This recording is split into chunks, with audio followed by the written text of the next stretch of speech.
Tonight in Richmond is the last chance any driver has in the regular season. Looking for victory or looking for a chance to fight for the title, all the same as it's one last race. Welcome back live on FTN to coverage of the Integrity Ignite Series. Race 22 on the 2024 calendar brings us back to Virginia to a track we've been to many a time before. Featured multiple times in 2023, Richmond Raceway is the track we're headed to for 175 final laps here in the regular season. 2 spots are left on the table for the championship chase, and it'll come down to 4 drivers who are still on the bubble. 2 will advance, 2 will go home. Welcome back to coverage on FTN Broadcasting. I'll be covering it from flag to flag along the way. I'm David Kreutz, commentating and producing, and as we welcome you back, qualifying is already going. Michael Stroll finds himself up to the pole position. He's a driver who's already locked in, and Cody Smith, who is not yet above the bubble, just got a very good qualifying run in. It was a second on the timing sheets by 0.004 of a second. So far, there's Matthew Thunhorse making his way down to pit road. Blake Gordon in the 5th spot is going to be on pit road himself, and Justin Morton is making his way in. Many of the top drivers have already taken times, but still, many are left to go out. So with the time that we've got left, which is about 2 minutes and 40 seconds, let's take a look at all those who have not yet headed onto the circuit for a full qualifying run. Chuck Sweeting with a very impressive race last Tuesday night. While he wasn't as good in the Ignite Series anyway, he found very impressive late race pace in Indianapolis last week, able to come home with a 5th place running finish after starting 16th on the day from the Brickyard. Let's hope that for his sake anyway, he can bring that back, as he just did, up to the pole position. There goes Chuck Sweeting by 16 thousandths of a second. Sweeting with the upset provisional pole, and now Braxton DeWeese, perhaps the antithesis anyway of all underdogs, or shall we say dark horses. He's a championship leader, and he just set, once again, the fastest time. Braxton up to the pole, and he'll knock Chuck Sweeting right off the top as soon as he got there. So on the way now is going to be Sebastian Miller with an incredibly impressive Highline Racing League debut. Miller finds himself out of the bubble battle, and he will not make it on to playoff competition this season in the Ignite Series. He's 19th on the timing sheets right now, and as he makes his way through 3 and 4, his final chance for improvement should bring him up inside the top 15 if, of course, all goes well. At the line, 19th is going to move up to 17th, and Seb Miller can't quite get anything else out of it.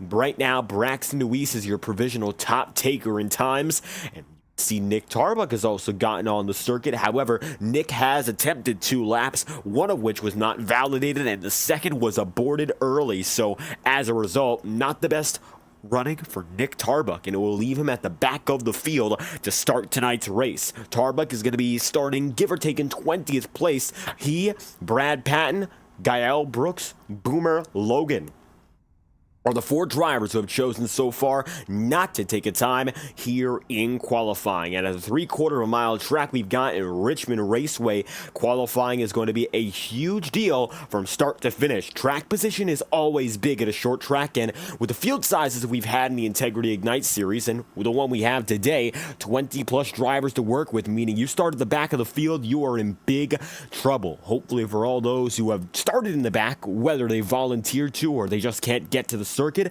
they've got a plan with them. Brad Patton has a plan, of course, try to do exactly what he did last week and win once again from the back of the field, but it won't be easy, and of course he's got to figure out whether he can do it again, although he is locked into the playoff picture.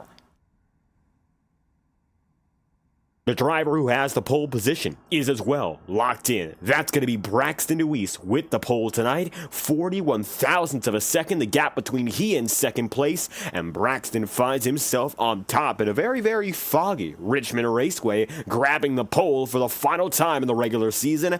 Braxton on top of the championship charts, and he finds himself on top again of the timing sheets. Ryan Potter just now took to the circuit, as did Chad Mikas in 25, Brad Patton, and Blake Gordon. Many of the drivers that we will look on for the rest of this race are getting their final practice laps in. With 5 minutes of warm-up here, let's get to know your starting grid from top to bottom. The excitement track, of course, in Richmond, Virginia, known for more than 50-plus years of exciting racing in a short track style. Repaved in the late 1980s, this D-shaped oval with a curved front straightaway, well known for being a little bit different. Another slice of the short track puzzle all throughout the Americas. The most similar track may be the Iowa Speedway, which some drivers in this field have gone to in this league or others. And maybe again that experience will help those out from the front to the back of the field. Nick Tarbuck, for instance, won at Iowa last year in the Octane Series. Never has done so on the Monday night circuit. With that being said, here's a look at your starting grid from top to bottom, and in the front row, Braxton Weiss finds himself with the pole position, 21.774, the quick time of the day. Next to him, going to be Chuck Sweeting with a very good run after a top 5 finish on Tuesday night. Sweeting will start second, just ahead of Michael Stroll in the number 3. Cody Smith needs a major breakthrough race tonight, victory or go home to fight off Vinny Tigner for the final championship spot. He's trying to make it into the playoffs, and he gets himself off to the right start. 4th place ahead of DJ Stagner, the winningest driver on the campaign. He was briefly with 3 wins next to Matthew Thunhorst, who has been end over end Mr. Consistency. Rob Ackley starts 2 rows behind his DIR teammate, and Vinny Tigner, who was set to be the Rookie of the Year, finds himself 8th tonight, looking to lock up that 15th and last transfer spot into the championship race. It's Blake Gordon 9th, JTM's Justin Morton then in 10th, and 11th place for Thomas Bresci, who's coming fresh off the back-to-back victories and an incident with Michael Stroll just a week ago. Then you got Jacob Fife in 12th, Chad Mikas in 13th, Ryan Potter 14th, and Daniel Foss P15 in the 38th. How about 16th for Brandon Bernhardt, one of the bracket winners of seasons past? Braxton, of course, DeWeese at the front of the field just won our most recent bracket. We'll talk about more as the race goes on. Seb Miller in 17th and Alan Rowell's 18th, with Kyle Cooper taking the final time in qualifying 19th. P20 goes to Brad Patton. 21st going to be Nick Tarbuck, and Gael Brooks is in 22nd, with 23rd and last on the grid of Boomer Logan in the 94. 12 rows and 23 drivers make up the starting grid for the Big Evil Designs Rematch 150 as we return again to Virginia's Richmond Raceway. And while the track should eventually clear out, the fog is prominent tonight at the front of the field right now. When we talk about the best times taken, Chad Mikas, Thomas Bresci find themselves 3rd and 2nd, but Brad Patton has set the fastest time so far in this final warm-up stint. Patton has not taken a qualifying time all year long, and yet has been able to come away with 2 Integrity Ignite Series victories, and has come out with multiple Octane Series top 5s to go with. Patton has been undeniably one of the more underdog-style stories of the year, because he has not found traditional success in qualifying and has decided to instead, in its entirety, get rid of qualifying. Not in the picture for him. He has to race his way up. No matter how hard that is, he's been able to do so with surprising accuracy and efficiency. He gets up to the top 10 in most races before the first quarter is said and done. And if the caution comes out from then, where his tires might be a little bit more worn out and everything gets settled in even, he's always a threat to win. And Brad Patton, you got to watch out for him again. He's not made things look easy so far, but he's definitely got the pace to keep on going and keep all these championship contenders on their toes. Even if right now he might not be one of the top seeded drivers, he's definitely done better than those results would show you. Rob Ackley now coming into pit road just ahead of DJ Stagner, and Braxton Weiss right now in 8th on the timing charts is getting its final laps in. It looks like preparing a little bit more for the long run in this stint he's had so far.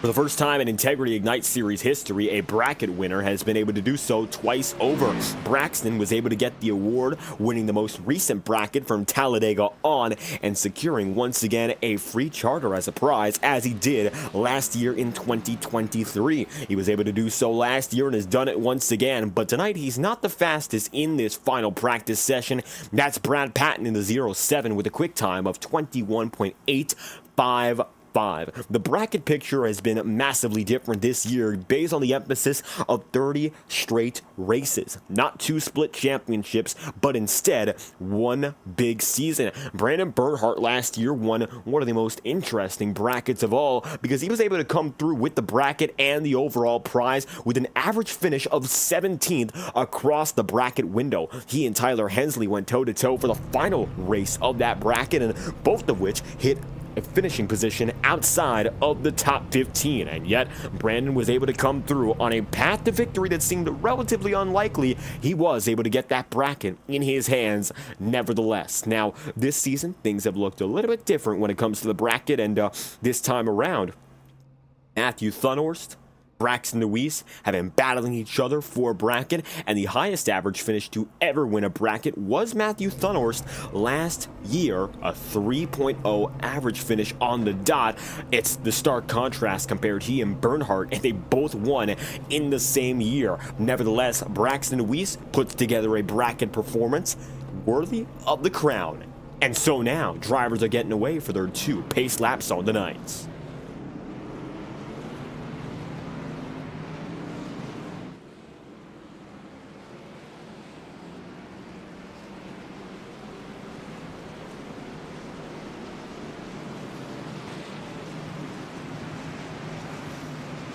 Chuck Sweeting up on the high side.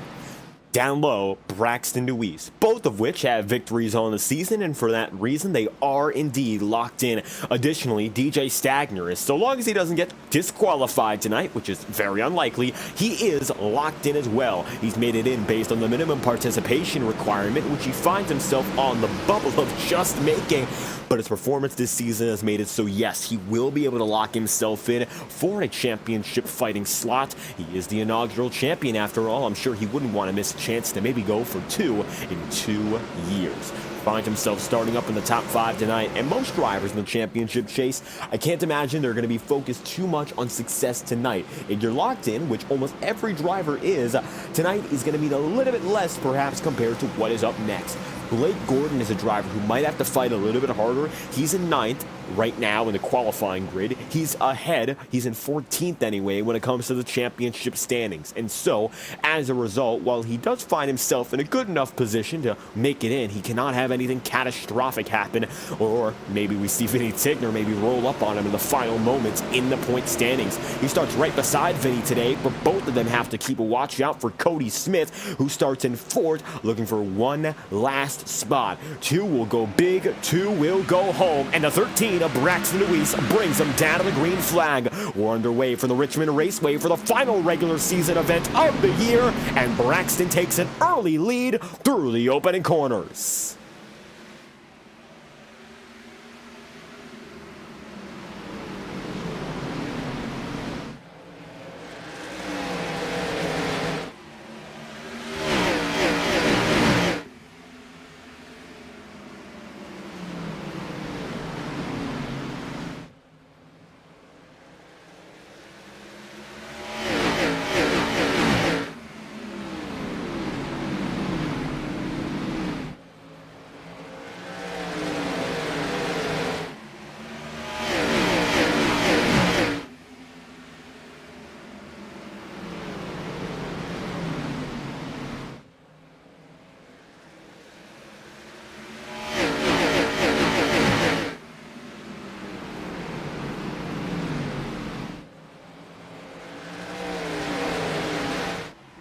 Michael Stroll now going to take the race lead, the 3 team up to the front, and it looks like that AC Delco Chevrolet looking for a little bit of racing redemption compared to what happened last week. Of course, Michael Stroll's been looking stronger and stronger after that win he got in Pocono Raceway, and since that point, he's looking to go for another win and break into the crooked numbers before, of course, we get to the playoff picture.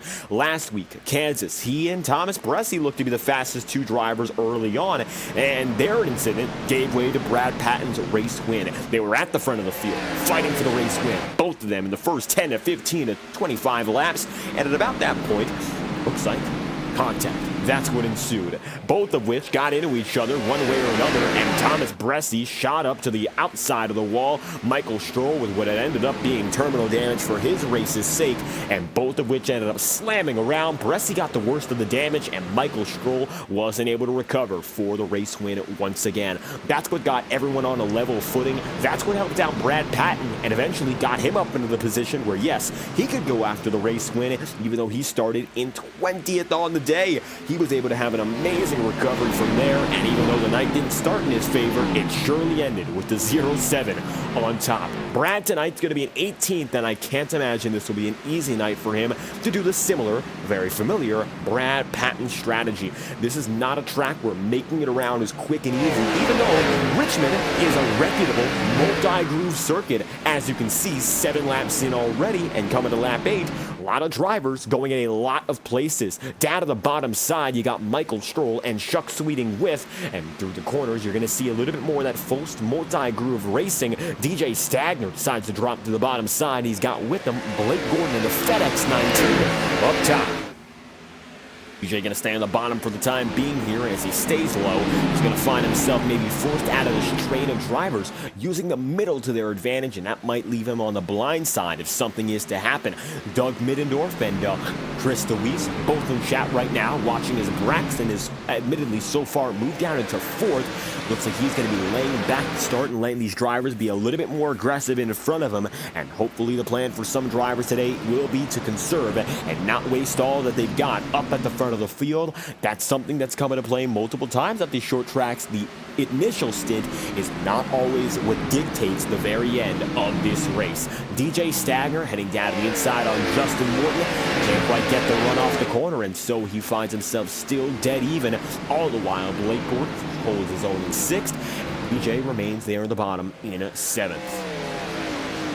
Jacob Fife, Rob Ackley, Thomas Bressi. It's going to be 8, 9, 10, and then now 11th and Thomas Bressi battling amongst each other. And the Exalta Chevrolet has got a little bit of pressure from Chad Michaels and then on back.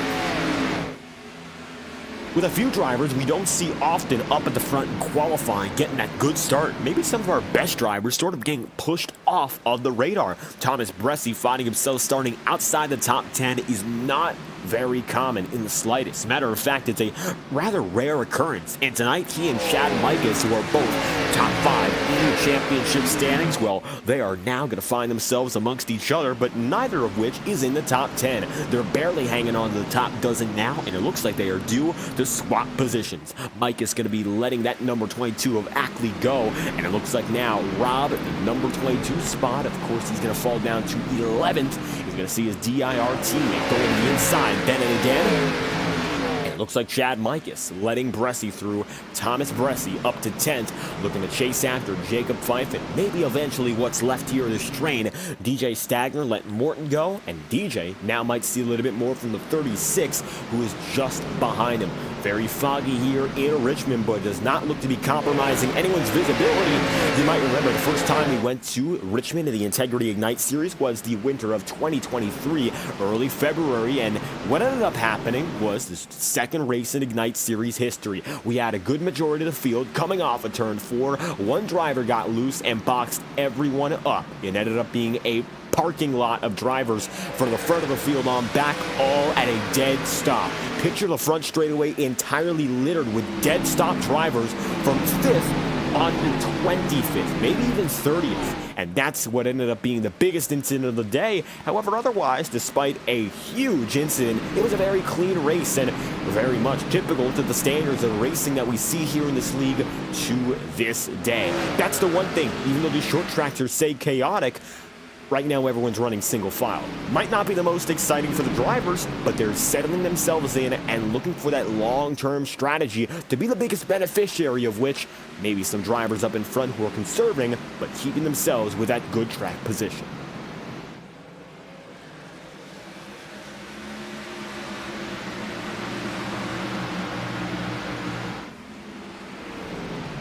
DJ Stagner dives down low. This will be a battle now for the 8th position. DJ kept himself up ahead of Thomas Bresci, and it looks like for the time being, he's got a chance now on DJ. Stagner ends up in the wall. Now he's going to see the number 24 rocket down to the inside. It's the battle now through 3 and 4 that gives Bresci the advantage, and he's going to move himself into the single digits. Thomas Bresci now going to find himself up in the 9th.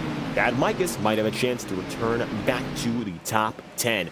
25 Machine Chad Mikus has gotten ahead of DJ Stagner, of course, if he can make this move, and Rob Ackley. Rob, his teammate, has fallen back into 12th. Overall, DIR, despite leading this race, not doing the best of it so far. Here's the number 29 of Nick Tarbuck in 15th. Then you have Rob Ackley in 12th, Chad Mikus in 11th, and for a team that has at times pulled away with the triple top 5s or even quadruples, they see a wiggle. That's Ryan Potter, and Ryan's going to let Nick Tarbuck go by. That's the move for 14th, and an unforced error from the number 99. And here goes Tarbuck now, getting right by Potter. Ryan is going to see his teammate just a few positions ahead. Potter notably able to get through the very good run at Indianapolis himself, a top 10 finish at the Brickyard last Tuesday, and now it's going to be Vinny Tigner trying to make a move on him with a little bit of that scuffing on the right side. Unfortunately for Ryan, that's going to cost him a few spots here, and he's going to be further deep into the middle of the pack.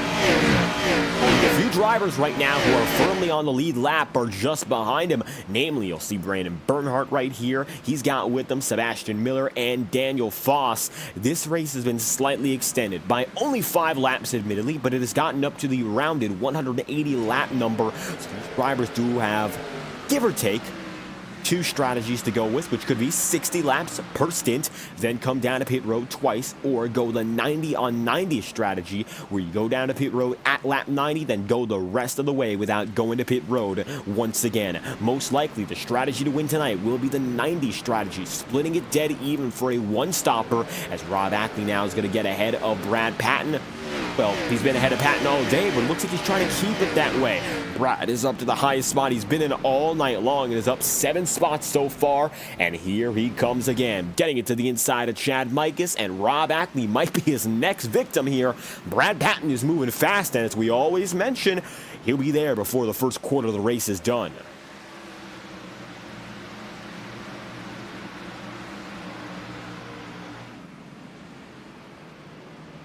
So Ackley's now going to have to stay away from the hardest charger of the race so far if he wants any chance to stick up inside the top 10. DJ Stagner, while he has some minor damage, has been able to hold fort. And overall, the fog is dissipated as it's become, slowly but surely, the nighttime sky of Richmond taking over again. Right now, there's still some fog on the track, but the percentage and levels of which have dissipated. Expect within the next 50 to 60 laps the fog to be nearly entirely gone, and for drivers to have clear conditions and not having to worry about the weather all throughout the night. Both your ambient condition and track temperature are in the double digits right now, with light fog, 69 degrees Fahrenheit ambient temperature, and track temp of 78. So these tires are by no means getting all too warm. That's how I buy, as a matter of fact. Michael Stroll ran a lap that shows exactly what we mean. He ran a 22.999. His fastest lap is a 22.256. He's only a 3/4 of a second off his fastest time, and it's been nearly 30 laps. That time by, as a matter of fact, Stroll even ran a little bit of a quicker lap than what he did before, and Chuck Sweeting, who's coming up on him right now, is running even faster. Take a look now at Chuck Sweeting in the number 75. It looks like he's not giving up on the battle for the race lead, and keeps himself tucked in within 0.2 of a second of the man in the red, white, and black paint scheme ahead of him, and the red, white, and black scheme behind him. It looks like right now it's a blue sandwich with red top and bottom all over him. Michael Stroll, though, is keeping himself up and ahead, and it looks like Chuck Sweeting, while close, has not yet decided to make any specific moves.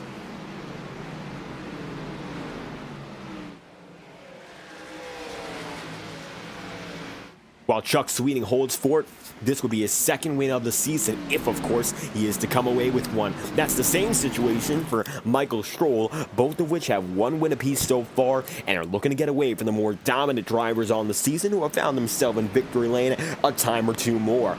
Although there are some drivers who have had less successful seasons, shall we say, with consistency, with more wins. Now, Brad Patton is a shining example of that, but Brad's circumstance is deliberately different. He's decided not laps, take qualifying laps. But for Chuck Sweeting, honestly, he's been able to make himself known off those top 5 runs where it shows he's got the pace to go after it, race in and race out.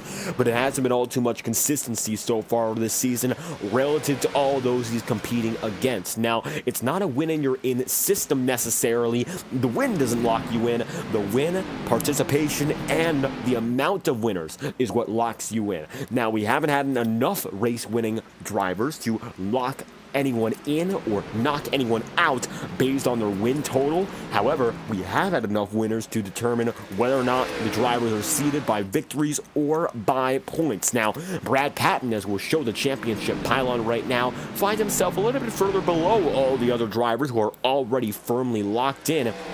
And that is for a reason. Take a look at the drivers who are first and foremost at the top. Bressie, Stagner, Morton, and DeWeese. 1, 2, 3, 4 with 2 wins plus. Then you go down to single winners who have 1 win from 5th down to 10th. Brad Patton is in 11th right now. Even though he has 2 wins, he just hasn't been nearly as consistent. Tonight, the fight is all about 2 drivers, Blake Gordon, Vinny Tigner, and they've got to fight Cody Smith and Brian McFerrin from the bottom side. Now, Vinny finds himself in 14th, whereas Cody Smith finds himself in 5th, so it looks like the momentum is not yet in Tigner's favor to really come through on it tonight. He's got to get up a few positions, or he's got to wait until Cody Smith falls out of favor, which admittedly Cody's strengths have been in the short term, not often a long-term driver. However, that doesn't really mean anything. This is the night everyone is going to have to perform for. They show up and they show out. Don't expect Cody Smith to bow down easily. This is the last chance he has, and he's ahead of an awful lot of stout drivers here, such as Bressie, Gordon, Stagner, and company further on back, all of which, I'm sure tonight, are looking to do exactly what they can to move up in the ladder and maybe gain a few more points before we get to the big reset. Cameras tonight, we do have a few more drivers we would like to see, and we're going to talk, of course, about a few of which, namely starting with our brand new driver that we got to look at. It's Brad Patton in the 07, providing us his in-car camera for the very first time. And as you take a look for Patton right now, focused with a simple setup. He's got his headset, and he has indeed got his steering wheel. That's all he needs right now to run up in 12th from starting in the top 20, and only just 20th place for Brad Patton's where it all began. And now he's going to let Nick Tarbuck make a move on the inside of him, hoping to get a little bit of that slingshot and run off the corner better, but to no avail yet. Brad Patton is going to stay just behind, and with them, you see there Vinny Tigner looking to make a move on up. Patton finds himself just outside of the battle. It is only a few positions ahead of him. And tonight in Richmond, while the tire wear has not been major, that might actually be to the detriment of Brad Patton here, because as everyone else has been really very lenient and very unrestricted with the way they've used their tires, Brad has been burning through to make up positions. And so while everyone else is leveling out very gently, Brad might be seeing a little bit more of that aggressive usage come in to work against his favor for once now. And it looks like that's indeed what's happening as he slips it back down and again to 13th. We'll see that's really a long-term trend here with Vinny Tigner coming on up, but that could be signs of a little bit of a future negative if, of course, Vinny keeps on moving the way he is, slowly but surely intruding on Brad's success.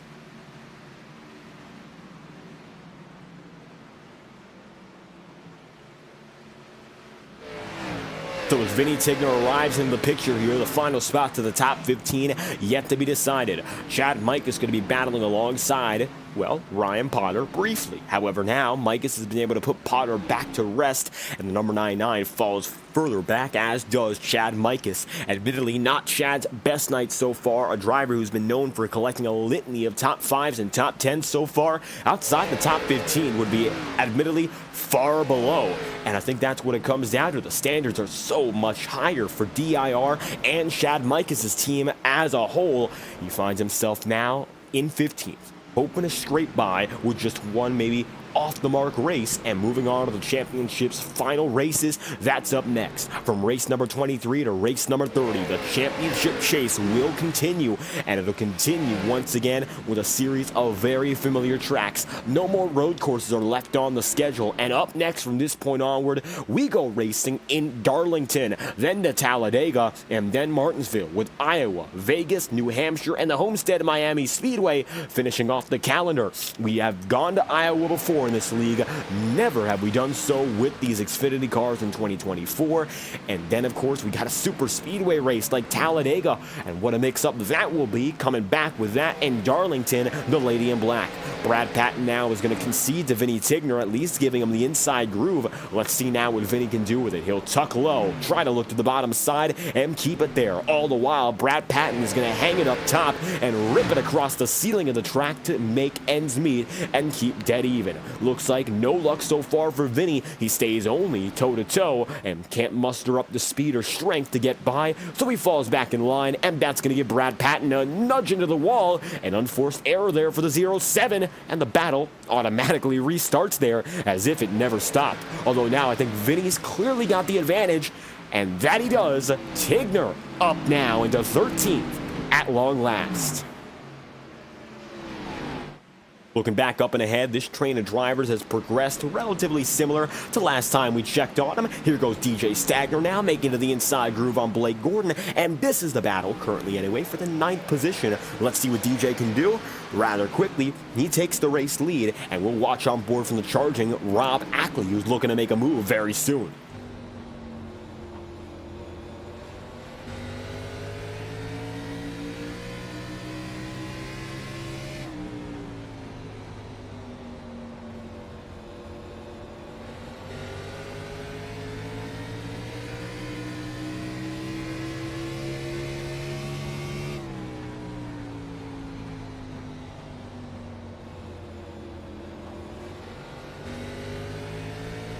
Rob Ackley right now going to hang on just behind, but meanwhile, we got a fierce battle up and ahead. 3 wide now. Justin Morton, Jacob Fife, and Thomas Bressi going alongside each other, and Bressi going to knock slightly into the 36. Morton gets away for 6 now. Jacob Fife is going to remain just behind, and as Jacob hangs tough here with Thomas Bressi, it looks like the 24 is at the biggest disadvantage of all as he hangs low and can't quite get the speed off each and every corner. Justin Morton right now fending off not only his teammate, but of course league owner Jacob Fife here, some of the most well-respected drivers in the league, going head-to-head now, all 3 of which race winners at one point or another this season.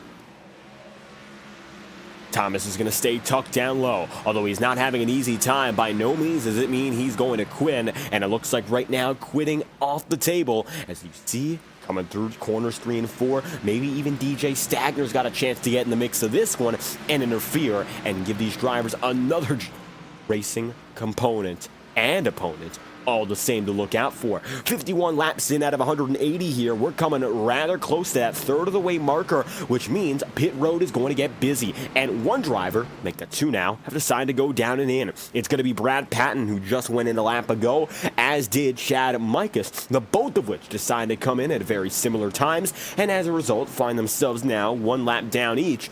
And it looks like they are going to be the first drivers setting that trend of making it down and in and loading in a pit lane, getting their tires, getting their fuel, and going back out there once again. Whether or not going in early is the winning strategy, in all honesty, I still question it. But there's a lot of time now for drivers to do the right thing, try to get a free pit stop.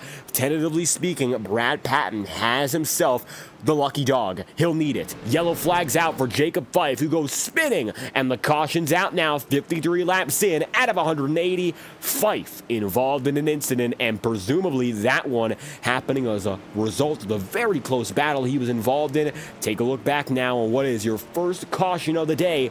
Jacob Fife involved. Here's the instant replay. Bressi, contact with Fife. It sends Jacob up the track. And it looks like, luckily, very good job from Jacob Fife. Nobody else hits him.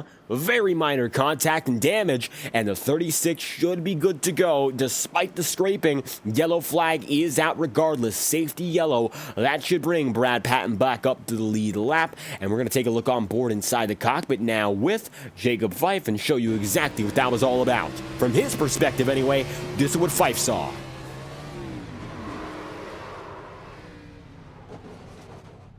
Rolling it up the track. Nobody else with him. No additional contact. Jacob Fife, Thomas Bressi, the lone drivers involved. Yellow flag is out now, and drivers are heading into pit road at a rapid rate. Michael Stroll, your leader, going to be right there, and it looks like, again, Bressi involved with the opening incident of the day. However, luckily, this time it was minor, and everyone should be able to keep on driving as if nothing really happened. Taking a look at a pit exit now. Michael Stroll, then Chuck Sweeting, DeWeese, Matthew Thunnels, Cody Smith, Thomas Bressi, Justin Morton, DJ Stagner, and the list goes on and on from there. Looks like Blake Gordon will be the final driver inside the top 10 coming off of pit road, and everyone else makes their way out. Jacob Fife now looks to be down to 16th as a result of that incident.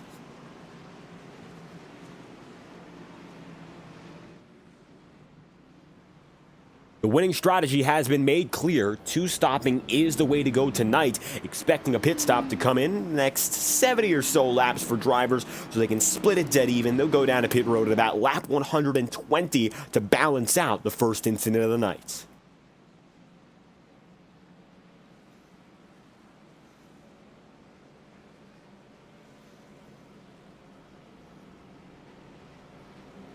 Michael Stroll will uphold his race lead, 56 laps in, out of 180. Chuck Sweeting is going to be in second, and Matthew Thunnors will be in third, with Braxton Deweese fourth and Cody Smith concluding the top 5. And it looks like right now, Chuck Sweeting is going to find himself just behind some of the drivers getting their laps back.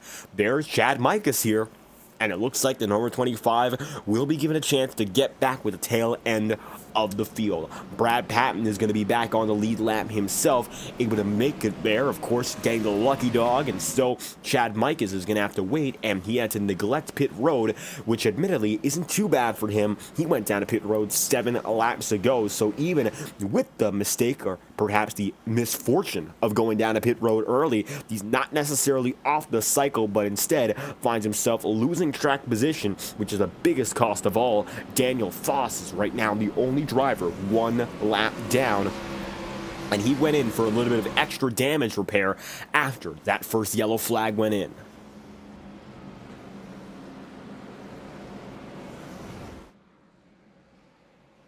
Mikas will be led around the field. Michael Stroll will be your control car again, and with them, Chuck Sweeting will continue to battle for the race lead. We'll go back green at lap number 59 out of 150 so far. One minor incident brings the yellow flag out. Fife, Bressi involved, and it looks like Jacob will be able to continue nearly unharmed. However, he does lose several positions as a result of the altercation.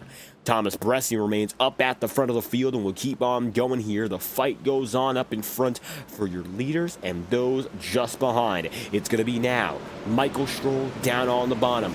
Up top for Chuck Sweeting, Matthew Thunnors, and Braxton Deweese, your pole sitter, further on back to wrap up the Fast 4. Green flag going to drop now with Michael Stroll leading the way for the opening restart of the day. Stroll gets the launch, and he's going to be up there by 2 car lengths, and then from there, the middle of the field, it's quite the storm.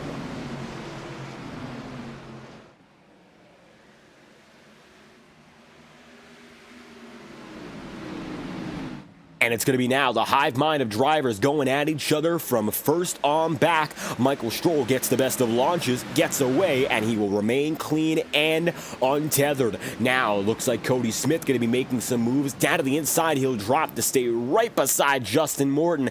And now it looks like Cody Smith once again bunched up with the driver he's been fighting against since the very beginning in Vinny Tigner. Vinny's going to be in 12th here, and the battle for the final spot in the playoffs comes down to this. If Vinny stays inside the top 10, unless Cody Smith is to win, Cody Smith is in major trouble as Jacob Fife now goes a little bit lower than Tigner and leaves him with no choice, no room but to go 3 wide. Fife, he is absolutely trying to make up spots and time fast, compromising them for that first incident. He's up 3 so far on the restart, but now he's going to see Seth Miller going up to the top side himself, and if Sebastian does so, he's got Jacob Fife even still running right below him, and Jacob Fife trying to make a move around Vinny Tigner will not make it easy for Tigner to bow out, nor will he make it easy for him to keep the position, and it's almost the worst of both worlds for Tigner right now. They're racing clean, but they're not going to be easy to each other here, especially with what's on the line. Fife is still looking for a chance to get those extra bonus points, perhaps from a top 10.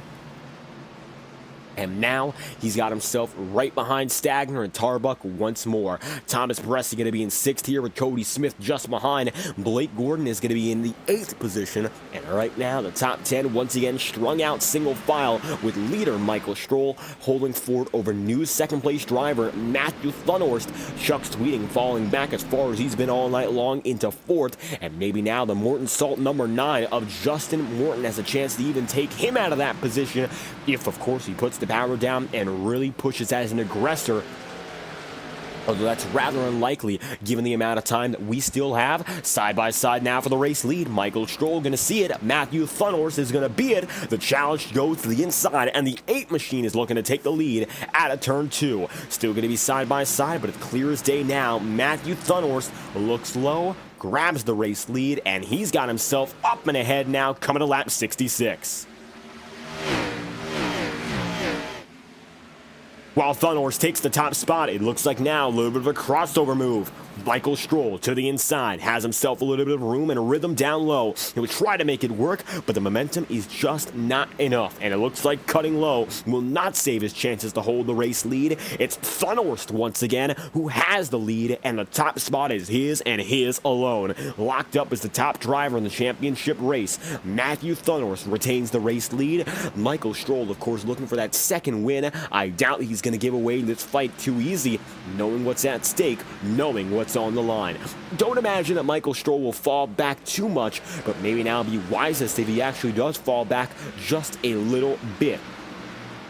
Maybe being aggressive, of course, the worst thing that can happen, but at the same time, being patient is all that's needed. Going to the inside here, the number 3 machine of Michael Stroll tried to make the move and fight back, couldn't quite happen. Now, live on FTN, we have 2 broadcasts going on tonight. We'd like to thank the viewers of the HTBB IPU All-Star Series for donating $50 in 2 separate donations, coming to a total of $51, as a matter of fact. FTN viewers have been dedicated no matter what we broadcast, and if you enjoy what you're seeing right now, make sure to leave a like on the stream, subscribe to the channel. A lot of wonderful drivers, and now that we're branching out to other forms of simulated experiences, a lot of wonderful players. And behind the scenes, these are people making the magic happen, and Jacob Fife is one of which. League owner now for more than 12 years, Jacob Fife is one of the reasons that the Integrity Racing League has lasted so long and been so successful, fostering some of the top talents in what's eventually become NASCAR competition.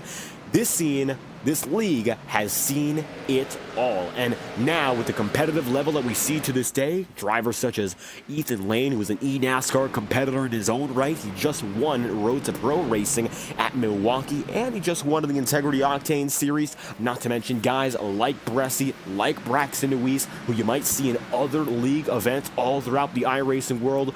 This is a competitive scene, and they've given us great racing so far from end to end on the championship calendar, and looks like now Jacob Fife is trying to make the move by Rob Ackley, and that he will. That's going to have to force Rob Ackley to slot in once again, as he's got his teammate, the 29, coming right back up on him. And how about this for Vinny Tigner? He's 13th. Cody Smith is in 6th. They're still spread out by quite a few positions here. 7 places. That is the gap. And keep in mind, they're battling over 25 points here. So it's a dangerous spot for Vinny Tigner anyway, seeing that Cody Smith is almost up and again inside of the top 5. Top 5 or a podium would be bad news for Tigner. A Cody Smith win would be game over for Vinny. And potentially, of course, if Blake Gordon has trouble, game over for him if Vinny Tigner were to get by him. Now, the championship race is still Deweese and Thunhorst for the regular season title. However, it looks like at this point Braxton has won the regular season championship. Matthew Thunhorst would be there in 2nd, and Shad Mikus would be in 3rd. Now, Rob Ackley is going to find himself 6th with Nick Tarbuck in 5th, and Michael Stroll has made it almost all the way up into the top 15 on points. He's now 15th flat, and looking at it, here goes a 3 to the inside. Matthew Thunhorst right up top, side by side.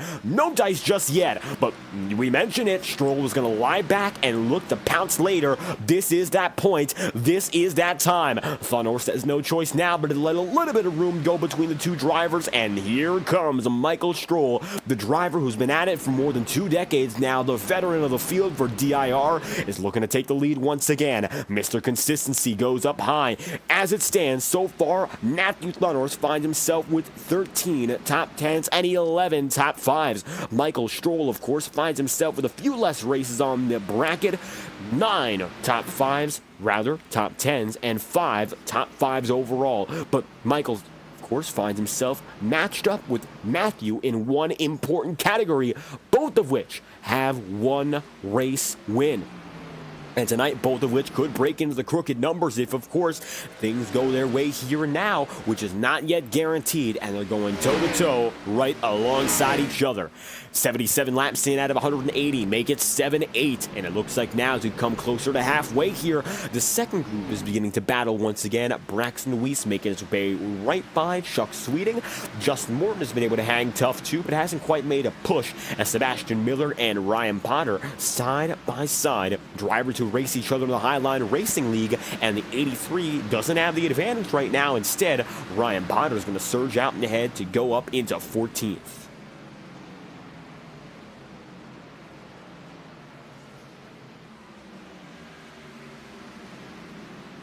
Potter down the back straightaway might just bring here with the Brad Patton a little bit more momentum to stay inside the top 15.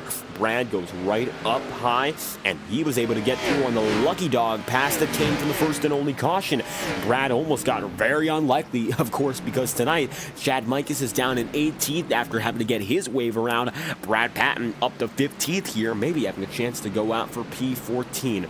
Brad, though, let's see what happens next. He's still got a lot of time on the table here, but to get back up into the top 10 or anywhere where he was running, it would be a major challenge. He is 6 seconds behind your race leader, but notably, he is 3 seconds behind Jacob Fife, who runs in 9th. So right now, even getting up to the upper mid-pack would be a big challenge for a driver who doesn't really have that track position. Even Rob Ackley and Nick Tarbuck right now are having trouble getting by Jacob Fife, and yet he's right there in front of him. And you would imagine maybe that it would be possible more so for another driver to go for it, but even with the way things have gone so far, racing has been tricky at Richmond. And I think one driver here in this mix might know one thing about clean racing that might not be to the best service for other drivers trying to make it around him, but Rob Ackley has been clean this year. Out of all full-time drivers in the championship race, and out of every driver, Rob Ackley is the 7th cleanest of anyone who's attempted this season so far, out of 60-plus drivers. Keep that in mind, because he is the cleanest full-time driver in every race that we've been to so far. He has 62 total incident points, which comes out to a total of incidents per corner of .006. 62 incident points only comes out to some 30 minor taps, if anything. So Rob Ackley, over the course of 20-plus races, has kept his nose clean in over 3,600 miles run, which is a category that he leads over all full-time drivers by an astounding amount. Rob has been clean, and he has been quick. That's what's gotten him up here, nearly the top 5 of the championship standings. And even though he might not be able to make a pass right now, I think prioritizing keeping the nose clean is a big deal at this track. Doesn't want to end up like Jacob Fife did, although Jacob, for his credit, has gotten back up in the top 10, and, well, he only finds himself 2 spots back on the man he had that incident with, which is 7th place, Thomas Bressi. Thomas right now can only have Jacob Fife and Blake Gordon, a little bit of a buffer here. That number 9 team machine remains in the middle of the battle. Cody Smith is in 6th and has done a great job tonight for what it's worth, but tonight can't be the saving grace, of course, without that race win. It's not a win in your own system necessarily, but a victory would give Cody Smith enough points no matter what to basically make it in no matter what happens to Vinny Tigner. Now, Vinny's done a good enough job so far this season without winning, where he isn't in too much danger unless the unthinkable happens, and basically the worst scenario for Vinny would be if he wrecked and Cody Smith were to win. Vinny, though, does look committed to staying on the track, and I think both drivers are right now. As it stands, the number 12 machine is still in 13th. but he might be ever so slightly coming back up and again on that number 64. DJ Stagner's got himself in the Raging Cajun paint scheme once again, and the Highline Racing League looking a little bit different, but the famous colors of that 64 have returned once more. 3 wins so far this season, and all eyes are set on what is next, which would be a championship, and of course starting the playoffs off well. That's what every driver would want. That's what every driver needs for their championship hopes. And for Stagner, looking for another win would be major next week, but tonight might be taking a step back, as right now we see drivers who have not gotten all too many wins up at front. While Matthew Thunderhorst is locked in as your second seed, he leads the way to lap number 90 out of 180. The halfway point here in Richmond, we have reached it, and Matthew Thunderhorst is going to lead over Michael Stroll. Braxton Deweese is in third, and Chuck Sweeting is there in fourth. P5 is sent down to Justin Morton, and Cody Smith is in sixth, with Thomas Bressy position number 7. It'll be Blake Gordon 8th, and Jacob Fife in 9th, with Rob Ackley P10, and Nick Tarbuck there in 11th. Focus back up there on the number 18 of Cody Smith. He's running in 6th right now for Next Level Racing, with dedicated sim racing equipment, performance products for the best sim racers. Everyone knows, in the sim racing community, Next Level Racing is the best thing money can buy. Right now, they've got themselves a giveaway on their social media platforms for a full sim rig, courtesy of Next Level Racing, entirely on them. So check out Next Level Racing's Instagram or Twitter pages, and you can register for yourself to have a chance at winning a Next Level Racing sim rig. Celebrate and support the Integrity Racing League's premier hardware partner by going to nextlevelracing.com. 10% off of checkout for all items if you use code INTEGRITY at checkout. We'll be right back after a message from our friends at Next Level Racing. You're watching the Big Evil Designs Rematch 150 with 93 laps on the board so far out of 180.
.85 laps remaining, and drivers are heading down to pit road. Michael Stroll going to be one of the first of which, and he's going to come down in that number 3 machine, making it alone now after a 41-lap stint. That's a very early time to come in. Of course, we got a lot of time left, 84 to go, and if drivers want to split the stint exactly, well, they would go in about 20-some laps. 41 laps so far, make it 42, and if you go in at about 20-some laps, you'll have 63 to 64 laps on the table overall. Then there'll be 60-some laps left, and that'll bring you to the checkered flag without much an issue. Matthew Thunderhorst going to lead the way, 98 laps in out of 180, and Braxton Deweese going to now be in second, with Michael Stroll, of course, heading down to pit road. Cody Smith going to be P5, and just about ahead of him, Justin Morton and Chuck Sweeting alike. Chuck has been keeping very close company there with Braxton Deweese in what has been his second best race on the season, bar one, which is, of course, Texas Motor Speedway, where he got the race victory, which is his first of his career,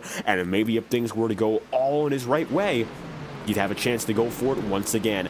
Nick Tarbuck now going to be side by side again with Jacob Fife. Here goes the 29 down to the low end. He's got himself all the way down to what could be the paint groove through the corners, but the momentum does not prevail and instead gives the advantage once more to Tarbuck, who goes up top. Rob Ackley, his teammate, remains just ahead of him here with a total now of some 81 laps to go. Moving past that halfway point is maybe going to bring a different attitude out of some drivers, but I think most who are comfortable will remain exactly as you see them, up in front, not trying to make any specifically aggressive moves, but instead hoping to make their way toward the checkered flag calmly and without any other incidents. Side by side, here comes Rob Ackley to the inside groove again. He's got himself there in the 22, and Nick Tarbuck there in the 29. Blake Gordon is in 7th here, and he's working down the back straightaway just ahead. Doesn't quite get the run, and it's not enough so far. 80 laps to go, and as we mentioned, the fog is almost entirely gone, and track conditions continue to ever so slightly change. However, the temperatures have not changed yet. 78 degrees on the track, and still not warm in the slightest. The rubber maybe not being laid down the same way some drivers would expect, and as a result, seeing a different style of racing. Brad Patton in the chat room talking about what was going on inside the cockpit for him. Patton putting down the wheel for tonight, 23rd, and locked in the playoffs, so not much to worry for him regardless of where he finishes, and the first retiree of the day. And talking about what's going on inside the cockpit, if we want to see exactly what's going on with how these drivers are turning it, let's see what's going on inside, say, the 81 of Brandon Bernhardt right now, and you can see moving heavily into the corner, but it looks like staying calm to stay just behind Seb Miller. This battle is going to go on for the 14th position. Brandon finds himself just behind the Harry's number 83. He ran a 23.5 that time by on 48-lap-old tire, and it looks like, as delicate as he is here, he's getting much better power off the corner, and that's going to move him just ahead of Seb Miller, as you can see, working to the inside. Here goes the 81 of Brandon Bernhardt. That's going to be good for 14th as he makes it right off the corner yet again. Now, Braxton Weiss is doing the same thing here to Chuck Sweeting. They'll be side by side of the opening corner. Here goes the number 75, and Sweeting's got himself low. Braxton Weiss got himself right up top. Toe-to-toe with Justin Morton as the onlooker here. He's got the best view in the house, and he is going to perhaps play into the hands of one or the other driver, depending on which groove he decides to take. Looks like, for the time being, he'll lay off and let Braxton Weiss get right back in line, but don't expect Braxton to quit anytime soon. He just got his first chance making it around. Maybe he'll get his next sometime in the next coming laps.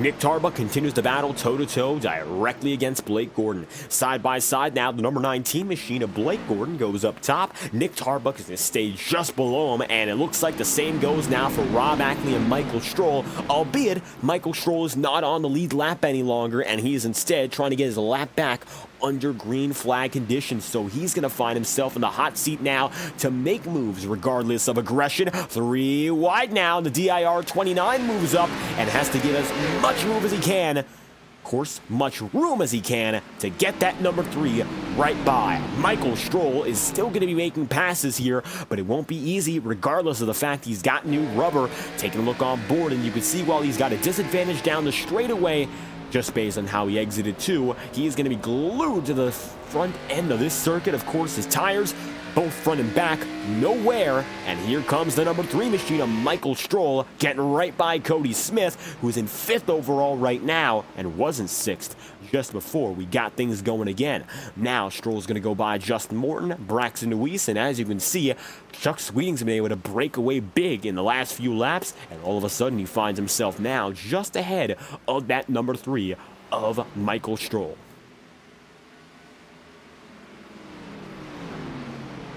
Stroll is still going to be coming through. He's the first driver of all of which to have gone down a pit road. Chad Mikus is the only other driver that decided to follow him. Now, last time these two did a very alternative strategy, it was Pocono. And it was Rob Ackley who followed through immediately with Michael Stroll, as a matter of fact. And eventually, of course, Stroll came out with the win, and Rob Ackley, both of which able to make things happen for the victory. First and third they came through, so Mikus right now, not much to lose. He's going to decide to go for a different strategy himself. 70 laps to go, he's locked into the playoffs himself. Why not? Do something different and try something here before the playoffs. You don't want to learn when the stakes are as high as they come.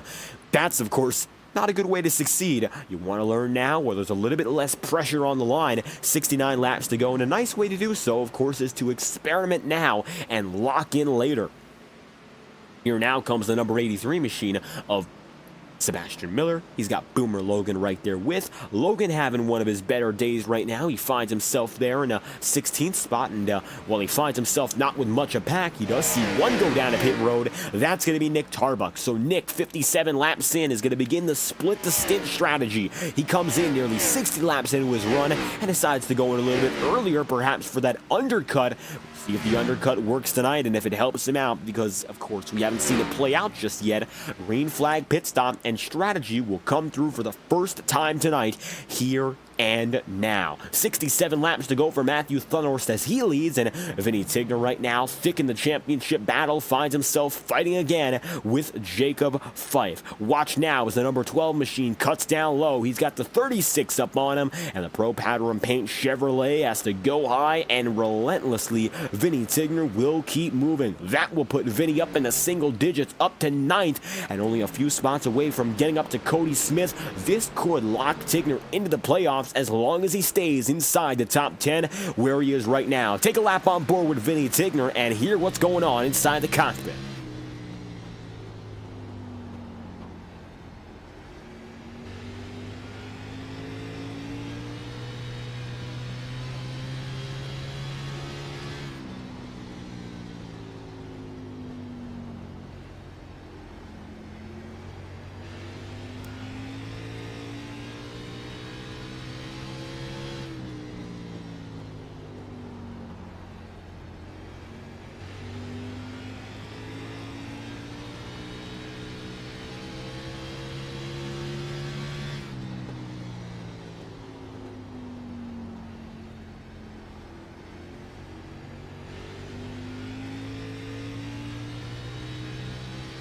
Vinny right now just going to become a more methodical driver, making that move by DJ Stagner, Jacob Fife and company. And as a matter of fact, Jacob just went down a pit road as the number 36 machine gets back on the way. Going to put the gas and the gears through it, and he's got himself now new rubber way behind the rest of the field.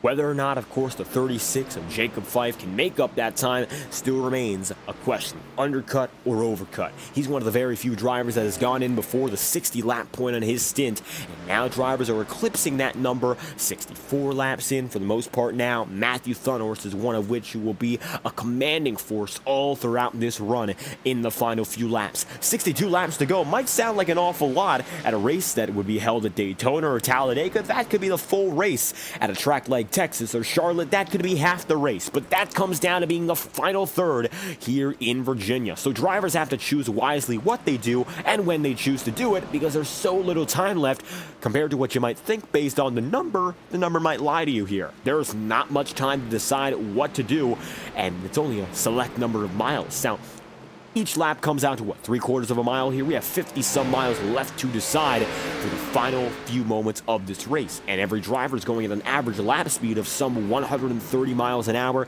Time will continue to fly here, and it's clear as day now.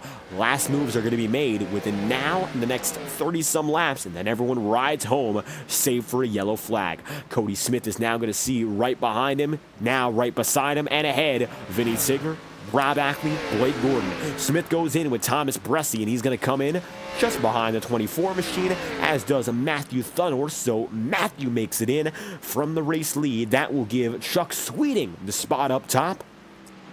Number 75 now finds himself advantageous. 122 laps in, Chuck is going to relinquish the race lead after a 67-lap stint, and coming in with them, here comes Justin Morton, and that's going to give Rob Ackley the top spot. Expect now drivers to cycle up and out of the race lead quickly, and Michael Stroll is now the man to watch with a 26-lap run so far. He went in very early and now has the opportunity to benefit and maybe take the race lead at least for more laps. 58 laps to go for Michael Stroll, and I'm a little bit perplexed as to what's going to be done next for the 3 team.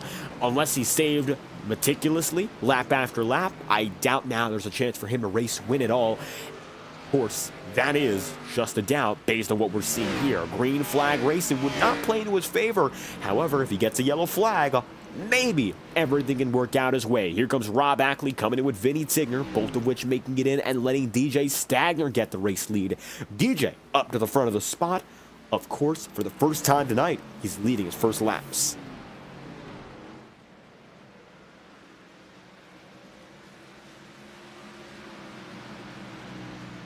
So now DJ getting a chance up and ahead. He's got Brandon Bernhardt about 9 seconds back now, running in second. And here comes more drivers coming off of pit road. It's going to be Boomer Logan. Then you got there with Rob Ackley, and it's a minefield of lead drivers, lap drivers, and anything in between now competing against each other. And the time is right to figure out whether or not you got what it takes to go out there for the win. 55 laps to go now, and decisions must be made from the front of the field on back. And that's why a driver like the number 18 machine of Cody Smith is due to come into pit road for his final time. And that he just did. Smith now going to be in the 20th position as it stands, and for Next Level Racing, the brand ambassador once again looking to come in clutch and make it into the playoffs here and now tonight.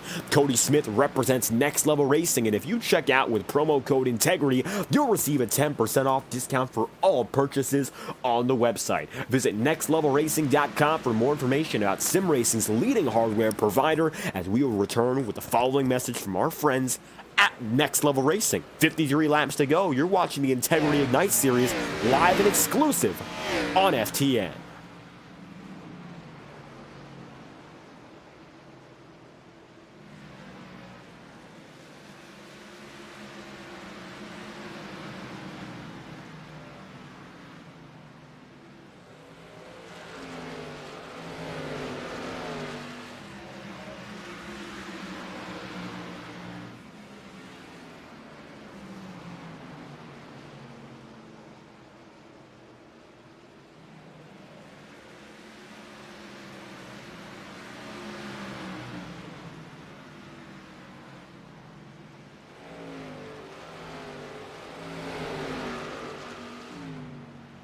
Side by side now, Michael Stroll going to be with Ryan Potter, and this is the battle for overall third so far. However, a few seconds back, 5.5 seconds back, Matthew Thunhorse will be the first driver on new tires. Let's see now what Matthew can do, of course, as he tries to make his way up to the number 3 machine. Take a lap on board with Matthew Thunhorse and his new rubber as he tries to figure things out.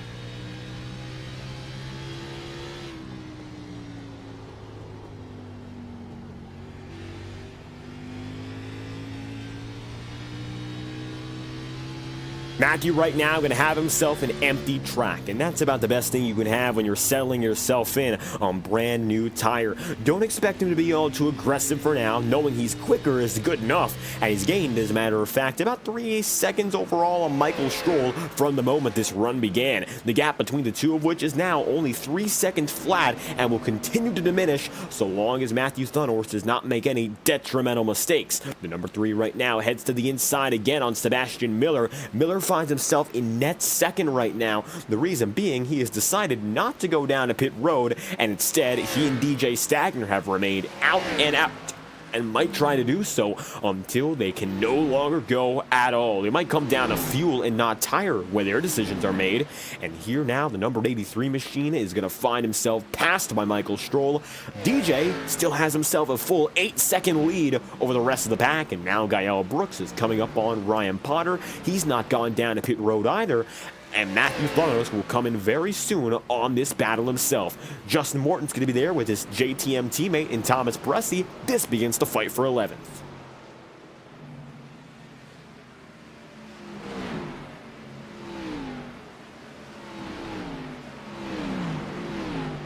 Thomas finds himself with the advantage over his teammate here, both of which trailing each other around the circuit, and just behind them is going to be Blake Gordon. Gordon right now should be in a good position to make it up into the playoffs. He is the 14th seed, not locked in. However, he does find himself in a good spot to potentially go all the way. The number 19 is going to find himself locked in tonight if he stays in this position, and as long as he stays out of the range of sub-top 20 finishes, which looks to be almost impossible now, we'll see Blake moving on to the opening round in 2 weeks' time. We will be taking a week off as it's going to be Labor Day break in the Integrity Racing League. A lot of these drivers, of course, going to use that 1 week to sort themselves out off of the circuit and on the circuit, maybe getting a little bit of practice racing in the meantime before we go back at it again with some of the most competitive racing on the sim. Now Chuck Sweeting is going to get by Jacob Fife once more. Jacob has been en route to what could be a top 10 finish, even despite his hiccup early on, leading the way. He was going to find himself in that battle, then nearly spun. A half spin, luckily, and minimal damage covered him up, and since that point, Jacob has found himself inside of competition for the top 5, maybe even a little bit more up in front of the field as the night progresses, but for now, looks like there's very little he can do but stay where he is and let the drivers who have not yet gone down to pit road come in soon, because we're still waiting on 4 drivers who need to come in eventually, and Ryan Potter, Gael Brooks, those are 2 of which so far have decided not to come down and in. They will remain patient and they will remain unrelenting in their quest to make it in lap after lap, waiting for the right chance to, of course, maybe cycle out and not lose too many positions, but I'm not quite sure really what they're waiting for at this point. 41 laps to go. They're going to lose a massive amount of positions regardless of when they decide to go in. At this point, it's only a matter of time until we see Potter and Gael Brooks alike flush the race goodbye. And here comes Braxton Luis here, who should be good for what would be a net 3rd place when everyone cycles out. He's in 7th right now. 4 drivers have not gone down to pit road ahead of him. Looks to be net 3rd. Loose, there's Ryan Potter on the 99 going back and forth and up and down the track, and the all-black number 99 machine going to face a little bit of struggling here in the late portions of this race. Maybe now Ryan's got a chance to hold out for a top 15 finish if anything, but admittedly it's a risky strategy which does have an upside, but the downside could come at him very fast. Potter running the all-black number 99 once again. We've mentioned it in the Highline Racing League broadcast, but in commemoration of Courtney Body, who was an integral part of the Highline Racing League family, and tonight, well, we're not racing on a Thursday with Ryan and all his company like Stagner and Miller every day here in FTN. We have to, of course, acknowledge and commemorate Courtney Body, who's been such a critical part of the Highline Racing League family, who has, of course, extended over to the FTN scene now for more than 2 years. The Highline Racing League scene, DJ Stagner, Potter's teammate, of course, the champion. Ryan maybe looking to follow in the footsteps. So far, his team, Swamp Motorsports, has won both championships, of course, both races, shall we say, in the Highline Racing League, and they have both won a championship here and in the Thursday Night Tour. Matter of fact, DJ is still leading right now, but the question still becomes, what can be done here for the driver of the number 64? Stagner, 145 laps in out of 180. He's still got a ways to go. He's got a 6-second lead over Matthew Thunhorst, mind you, but Thunhorst and Stroll alike are still rather far behind. They might have time. They might be able to make something happen, but I am not going to place a bet on it. Not going to hold my breath. If DJ Stagner goes down to pit road, that is game, set, and match. But if DJ stays out, with the way that the tire degradation has been, we might see Stagner give a run to the money of the leaders who have still decided to play it safe and go down for their 2nd pit stop. For DIR, there goes Daniel Foss right to the inside of the 64. DJ, no choice but to move up top, and he's going to let that number 64 get a chance, of course, on the high side. Meanwhile, Matthew Thunhorst races with Michael Stroll alone in single file. Seb Miller there with Chuck Sweeting. Looks like Chuck now going to head to the inside, and the 29 machine going to lay it right down low. No longer. He'll let Seb Miller now stay just behind. Chuck Sweeting gets to the bottom, and using that basement line as a big train begins to develop right behind. Here's Jacob Fife with Thomas Bressie, Gael Brooks, Justin Morton, and Blake Gordon. Brooks is going to have to go up here because he has much older rubber. Very unlikely that he'd be able to stick around, and you can see it clear as day. The 71 machine moves back, and here comes Rob Ackley getting around him. Right there with is going to be Ryan Potter, and Potter might have a chance to get up to 13th here if Brooks continues to struggle the way that he has. Now it's going to be Blake Gordon hanging on the inside of Boomer Logan. Logan is 1 lap down as it stands in 18th, so it looks like Logan not having all too much success tonight and instead letting the lead lappers go by, not vice versa, as Jacob Fife now makes right by Sebastian Miller.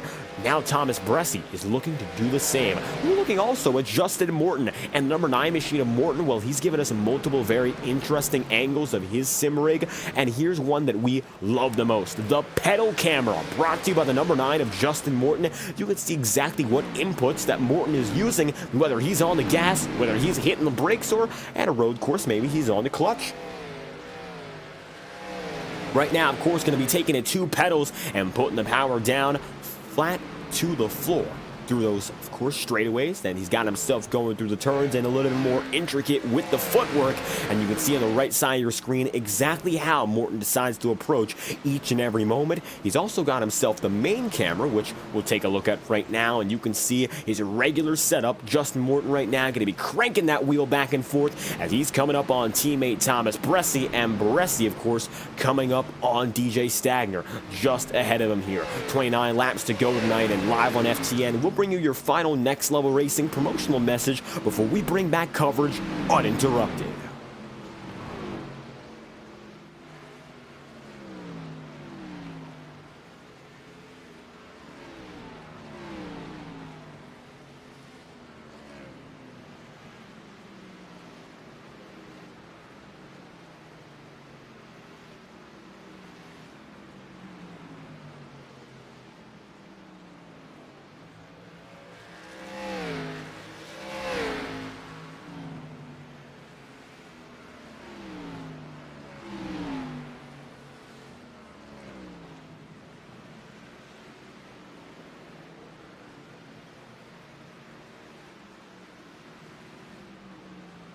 DJ Stagner is still your race leader. 27 laps to go. He's got behind him Matthew Thunhorst and Michael Stroll, second and third on the pylon now. And then you look back to a guy like Chuck Sweeting. He's in 5th here, battling alongside the likes of Braxton Deweese. And it looks like at long last, the majority of the field has been put together, much like they were to kick off the day.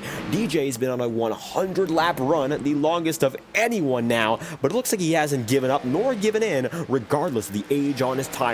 Looking to win in 2 consecutive raced events on FTN. And now, even though he was able to get it done at Nashville just a few days ago, this is not a very likely outcome for him to get the race victory, although he was able to get by Daniel Foss once again. You might remember he got by Daniel and then was passed again some 10 laps ago, and it looks like both drivers have switched up the order. Now, as Eurasian Cajun 64 rides out of turn 4, he's just barely got the race lead. And now it's still diminishing. While Michael Stroll has faded back to a comfortable 3rd, Matthew Thunhorst is still charging here. And as long as he still has the pace to keep on moving slowly but surely up, we're going to see that battle develop more and more in the final few laps. Now, 24 coming to 23 laps to go. We're going to get loud for the final time this regular season and crank it up with 22 laps remaining. Brought to you again by Track Cams for Gourmets, the highest quality iRacing cameras on the market. If your broadcast needs a level up in its camera work, TrackCams 22 is the place to go. Visit facebook.com/TrackCams or TrackCams22.com for more information, as we are due to crank it up now with 22 laps to go, courtesy of TrackCams22.com.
Matthew Thunhorst to the lead. It looks like DJ Stagner's tire is not able to help him out any longer, and instead he finds himself now firmly in second, and it looks like that wear has been a little bit too much for the driver of the 64. And DJ, for what it's worth, has done an amazing job holding off with old rubber, but it looks like the inevitable has indeed occurred. Coming back from our crank it up of the day with 15 laps to go, Matthew Thunhorst is looking to break into the crooked numbers at long last. One of the fiercest championship contenders in league history sees DJ Stagner go down and in, and as does his teammate in Ryan Potter. Both of the Swamp Motorsports drivers make it in together here, and it looks like they have indeed relented and conceded, giving away their positions for the rest of the night. Now it's going to be 3 wide alongst the field. There is Rob Ackley with DJ Stagner. Blake Gordon also coming alongside him, and it looks like alongside no more. Blake Gordon going to have to lay off and give Rob Ackley the room to get up into 7th here. Here comes DJ Stagner. He's made his way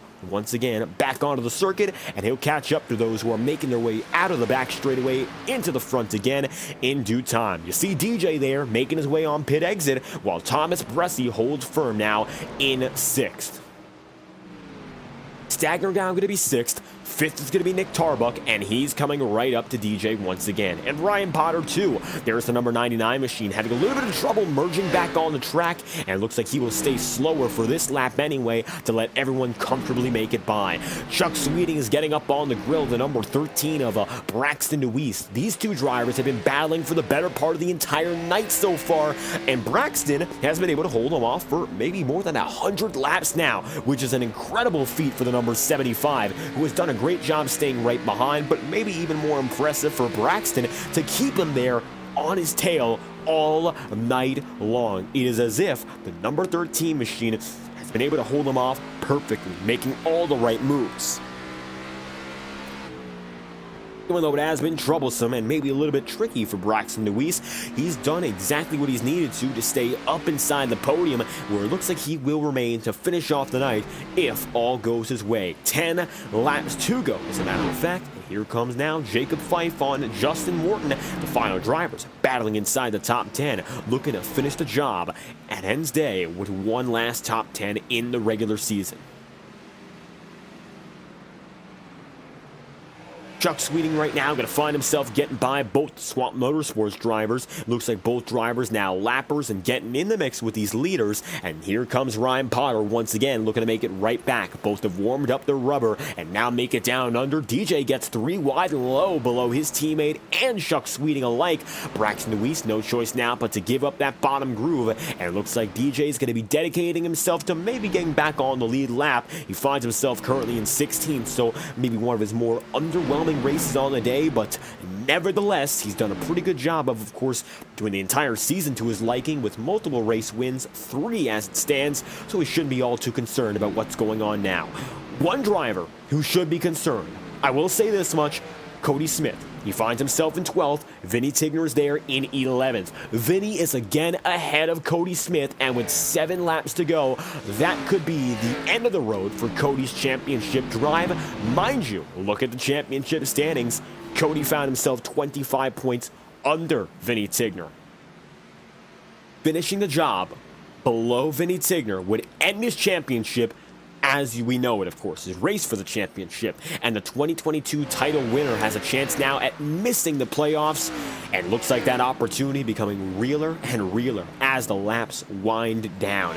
Matthew Thunhorst now going to lead the way, 175 laps into 176. It's the final 5 now for the number 8 team, and he's got himself far and away ahead of the rest of his relentless competitors. Michael Stroll looks to be firmly put in for 2nd, and Braxton Deweese is still hanging on for 3rd. It looks like with the lap traffic actually playing to his advantage rather than to his detriment here as the laps continue to simmer down, and it looks like we move on to the very tail end.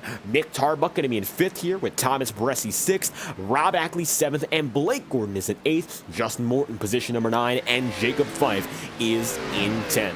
Rounding out the top 10 right now, Jacob sees the double file battle between both Morton and Gordon alike, and it looks like this time around, Justin again has the advantage. Overall on the day, Justin Morton has been relatively successful in making gains. He's up 2 right now, and even though he was as high as up 4 earlier, he's still going to come out with a positive interval on the race from nearly flag to flag under green. One brief yellow flag, and otherwise the field has put together a masterful event here in Richmond.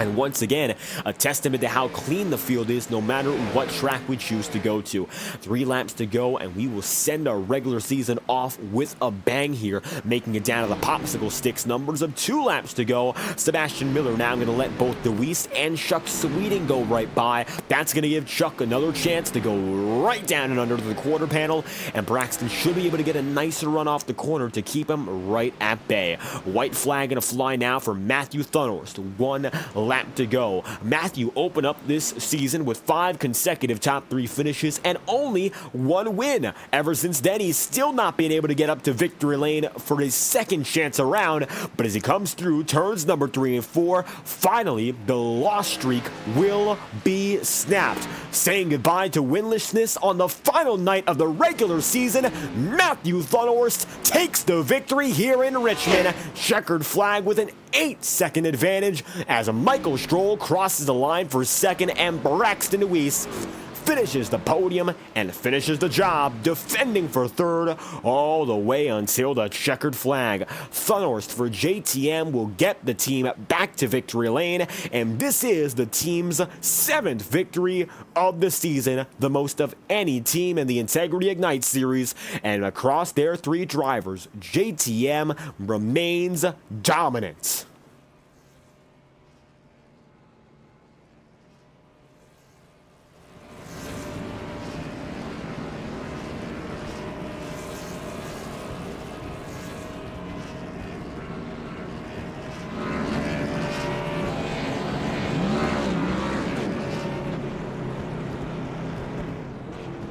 Thunhorst is going to park it there on the front straightaway, and it looks like the celebration concluding rather quick. Checkered flag is going to be out for the number 8 of Matthew Thunhorst, winning again his 2nd of the season here in Richmond. He'll win from Michael Stroll in 2nd and Braxton DeWeese there in 3rd, with 4th place going to Chuck Sweeting and then Nick Tarbuck, position number 5. 6th place is going to be Thomas Bressie, and 7th spot is going to go then and there to Justin Morton. It's 8th, Blake Gordon, 9th, Rob Ackley, and Jacob Fife rounding out the top 10 today. Then you'll see in the 11th place, Vinny Tigner, who will lock into the playoff picture, and Cody Smith will be bounced down based on the result of tonight in 12th. Gael Brooks and DJ Stagner. Stagner locks himself in as well by finishing this race without any incidents, and Brandon Bernhardt will be 15th, 1 lap down, as there's then Boomer Logan 16th, Chad Mike is 17th, and Ryan Potter P18. It'll be 19th for Sebastian Miller and Daniel Foss in 20th, with 21st place on the order, then going to Alan Rawell. 22nd to Kyle Cooper, and Brad Patton 23rd and last on the day. Most of your drivers who started this race were able to finish with only 1 caution on the night. Matthew Thunhorst is a winner again, and it has been a long time coming. Who would have thought we went nearly 20 races without a Matthew Thunhorst win in between? Well, finally, we've snapped the drought, and we brought Matthew back up to the race winners interview room. Welcome back for Matthew Thunhorst and JTM, the most successful team this season, but tonight, the number 8 machine finally is the man who gets the job done once more. Matthew Thunhorst, you're back with us here live on FTN. This time, you win in Richmond. It's been a long time since we've heard from you at the top of the podium, and a deserving win to finish off the regular season. How do you feel? I can finally say I'm happy for once, David. So it was one of those, we kind of got to, I was kind of seeing how far back I was a Stroll after those final set of pit stops. I looked up, I saw DJ, and it's like, and then once I got past DJ, I was just kind of hoping it wasn't going to be like a Martin Truex thing or something, or, Austin Dillon to go to this Richmond race a couple weeks ago, real life. But I was just hoping there wasn't going to be a caution, and pretty darn happy there wasn't any shenanigans. So, it's I could have had a couple more wins this year, and I'd been feeling down about the fact I really hadn't earned one on speed yet, and the couple of short tracks I'd had a shot at just didn't play out for me. And so to finally just get that second win on the season feels really good. And I mean, to do it in the fashion I did it there, and just having really strong second and third stints just feels really dang good. And it looks like tonight you had the pace from almost start to finish there. And you mentioned it, tonight came down to having that speed long run, especially in the final stints where you were able to pull away for more than a 5-second lead, coming away with 8 seconds to finish it off. Now, tire wear didn't seem to be too major tonight. The conditions were relatively constant. So what was going on inside the cockpit that you had to manage? Generally the car was just really just felt god awful tight, and I don't know, it didn't feel bad. And then once the kind of the night came in, and just the fact that all the high humidity was kind of bogging us down because of how much moisture content was in the air, and kind of just how nighttime generally gets the car tighter. It was one of those. We did the first run. I kind of snuck up to third there on the start, and I really thought Stroll really was the guy to beat there. I mean, I don't know if it was a clean air or something, but I really struggled kind of dealing behind him and Chuck, and so that first caution was kind of a real blessing in disguise for me. And I was just, and then on that second restart, I was able to learn from the first one kind of what lines Michael was doing, and I was able to luckily make quick work of Chuck and just focus on him, and I got the lead. And kind of that point where Stroll started fighting back on me, it was okay. I just got to see if I can make him burn his stuff up just a little bit, because I think if he gets me, he's running away. And we had some good tight racing there, and then it's just then I kind of like I thought the clean air was going to be really good, and then I started pulling away from him, and it kind of forced Michael to go on a really weird like early pit strategy that he still managed to pull off really well with the second. And I was really worried about Chuck because I saw Chuck hit the second. It's like 4 seconds, and then it's like in I think maybe 10, 15 laps he started closing to 3.3. So I was really worried about Chuck there, and but I had pitted so much earlier and was able to run away while Chuck was kind of stuck dealing in traffic, that everybody I was kind of worried about just kind of fell to the wayside, and there wasn't any shenanigans to bring everybody back up into it. So just really happy. And it's one of those that it's a good kind of satisfaction that, yeah, you got it, and you didn't have to deal with nothing, no goofiness, to have to with cautions or incidents to try to get it back or worried about strategy. So it's just nice to earn it on speed and really not have to have too many extra worries on the night. And it looks like tonight, staying calm and smooth from beginning to end is exactly what this team needed to return to victory lane. Second win just before the playoff begins here, and the Lady in Black when we come back from our Labor Day break. That's what's next on the table here, Matthew. And getting this win, JTM has been the most dominant team by a large margin this season, with victories and podiums for all of its drivers, it feels. What's it going to take for you and maybe the team alongside you to come back and look for even stronger runs? I think regardless, Bressy's been good at the intermediates and bigger tracks where I really struggle, and Justin's been showing a lot of speed lately. So, I think it's just going to be Bressy's going to be Bressy, and he's just going to go out there and tear it up like he has been. And, for me and Justin, it's probably going to be, limiting the damage at the tracks we're not good at and capitalizing where we are. So it's like, I think for me, I think Iowa, Martinsville, New Hampshire, I'm pretty good at the flat tracks. I just haven't been able to show it. So there's a couple of tracks I really have circled. I like SuperSpeedway Racing. It's just we've had absolutely poor luck this year after kind of that really super lucky start that I was bragging about. And Lady Luck said, "Oh, you don't like this? Okay." Bonk, and just took it all away. So then after that, it just felt like it's been top fives or we're on the wrecker. So, it's just going to be limiting the damage on the bad races and capitalizing where we can, and just hope we can make it to the final round and see where the chips fall. But, don't want to make an early exit. So we just got to make it through that first round and just make sure there are no shenanigans, and just rely on the bonus points we've had, and just hopefully have good enough performances like I've been doing. So. Looks like continuing the success and momentum from tonight. Big deal for the 8 team. Matthew Thunhorst, second win here on the season and getting it done here at the short track in Richmond. If you have any final shout outs you'd like to give, we'd love to hear it. Yeah, David, just, thanks to all the admins and everybody that's part of the Integrity Racing League. It's one caution race at 180 laps here at Richmond. It has tendency to go green. I'm glad we were able to prove that. And, just thanks to the sponsors that all we have, especially Next Level Racing being title sponsor of the series. So just big thanks to them. And, just thanks to all the fans tuning in week and week out. I kind of made it a little bit of a doozy being able to pull out, but it sounds like there was a lot of hard race in the back, and it was really hard to make things work. So a lot of action further back. And so, I hope folks still enjoy it. And I guess we take a break off for Labor Day and the action gets kicked up into high gear and we start going into it with the chase or I forget the playoffs or whatever they call them here. But, action's only going to get more intense and, it's playoff time. So every race counts. Moving toward the most intense racing of the season, Matthew Thunhorse with a big short track victory to finish off the pre-championship chase campaign. Thank you once again for your time, Matthew. Can I get a sec real quick, David? I forgot to mention because it's been so long, but thank you, David, for broadcasting everybody else Fireball Talks, for broadcasting us and everybody. So that's my final thank you, and I'll get out of here now that I've taken up too much. So thanks so much. Well, there we have it. Matthew Thunhorse on the way, getting the victory, and we, of course, thank him again for his time as Thunhorse moves on. Second place for Michael Stroll, and definitely better than what came of Kansas, but tonight, just short of the race win on strategy. Michael, second on the day here. What was it like from Richmond?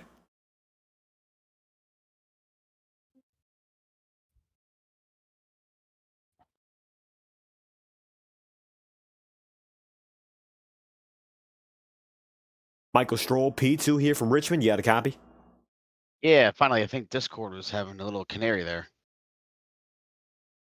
Oh, looks like great to have you back here. Second on the day, definitely better than what came of Kansas. You find yourself so close to victory, but strategy was all defining for you and the difference between first and second. What was it like out there? Yeah, I mean, I don't think I was that close. I was like 6 seconds behind Fun Horse there, but dump truck is what I would describe this car tonight. I think everyone fought that a little bit. My strategy was just to try to get out front and get track position and maintain that as soon as possible, which I did. And I feel like if the race had just gone green, I would have been all right.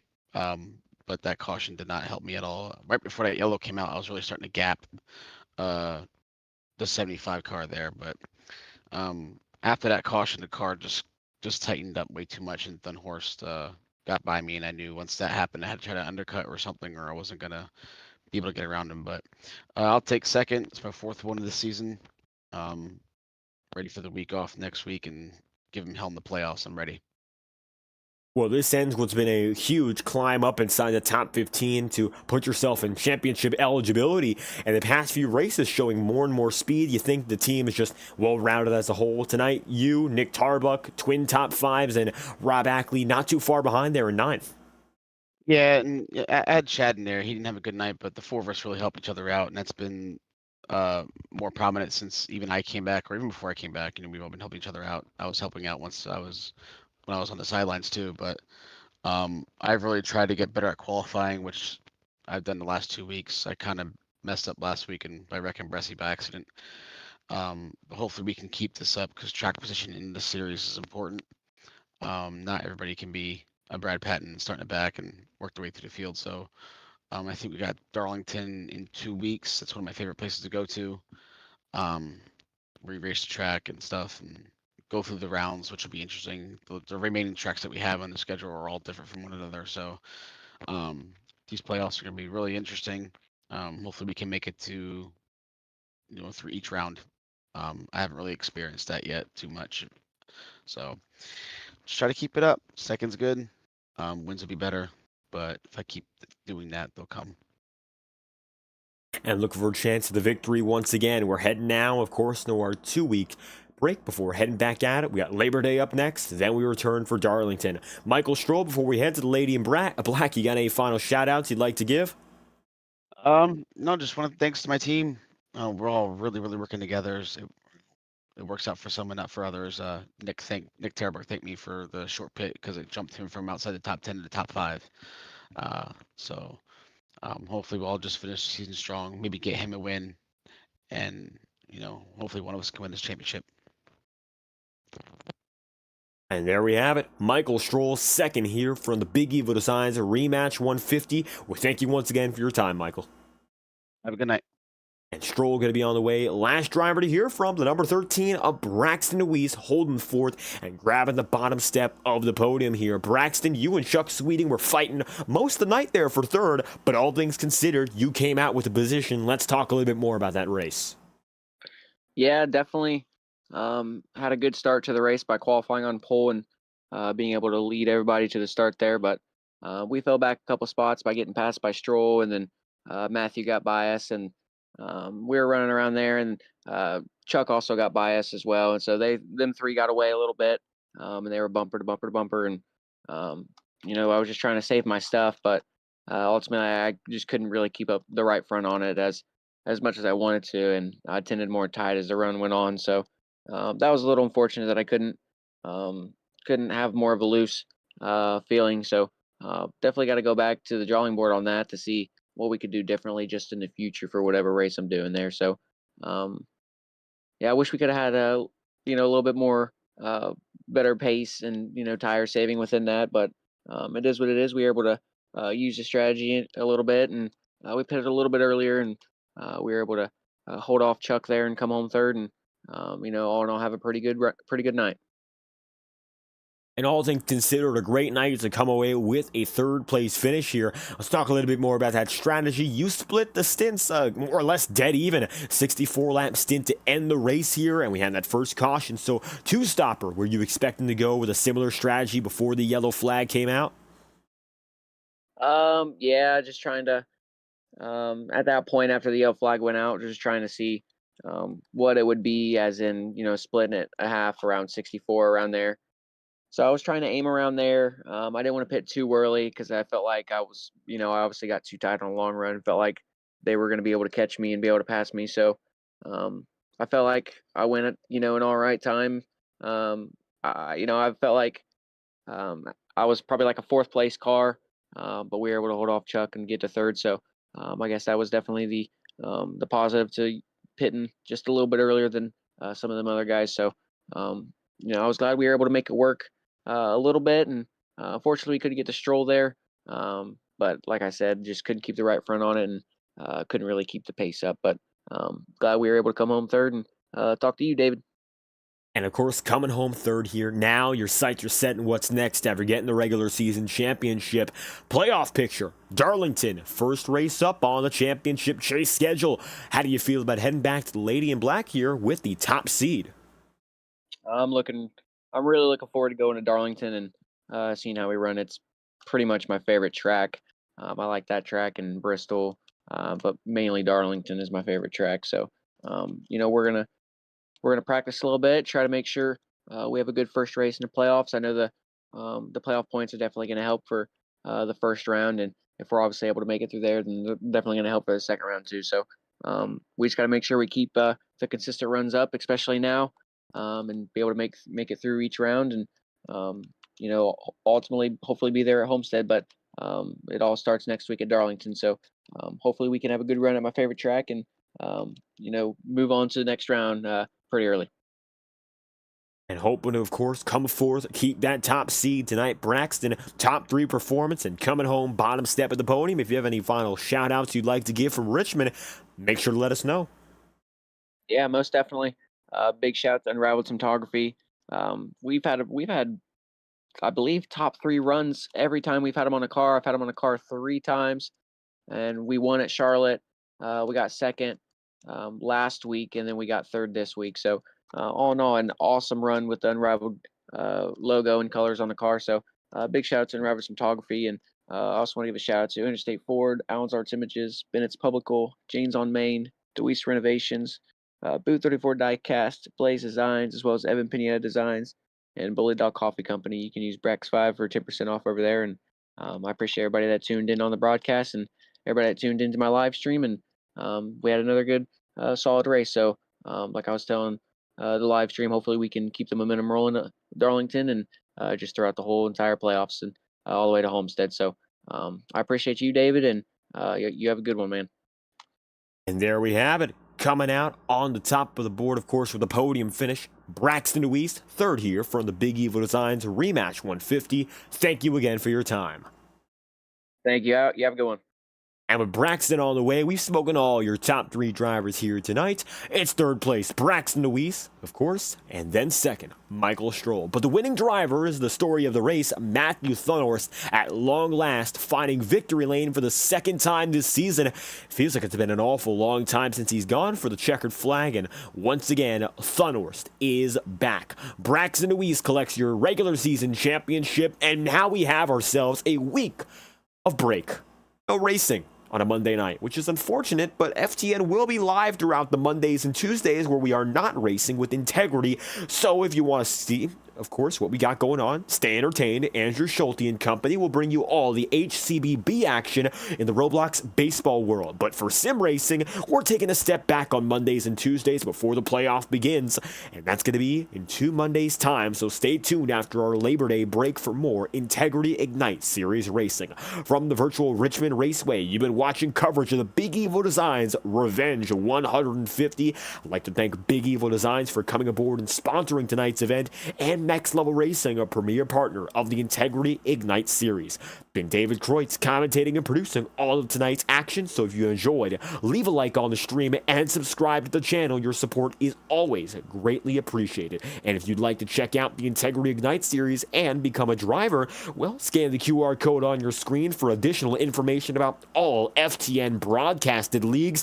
From Monday through Sunday, we've got you covered live on FTN. Thank you for tuning in tonight from the virtual Richmond Raceway, watching FTN Broadcasting's coverage of the Integrity Ignite Series. We hope you have a fantastic night.